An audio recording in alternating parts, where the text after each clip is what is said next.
How to pay Prime Video subscription. Hey everyone, welcome back to our channel. In this video I'm going to guide you on how you can pay for Prime Video subscription, so make sure to watch the video till the end. If you're logged in on the Prime Video app, you have a free account and then you would like to get a premium account, that's also quite simple.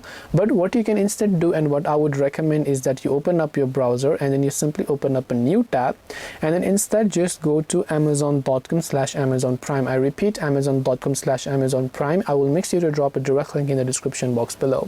So when you go to amazon.com/Amazon Prime, first of all you have to simply sign in by tapping the sign in option, then signing in to one of your Amazon accounts where you want to get the Prime subscription here. So once you go ahead and then basically enter your account details here, after you've done that, all you have to do is verify it. Once you verify the code that is sent to your email address, you will be taken to the page where you can simply go ahead and then pay for your Prime subscription, including all the Prime details. This way you should be able to pay Prime Video subscription. Hope this video was helpful. If you have any questions, feel free to leave them down. Thank you for watching and see you in the next video.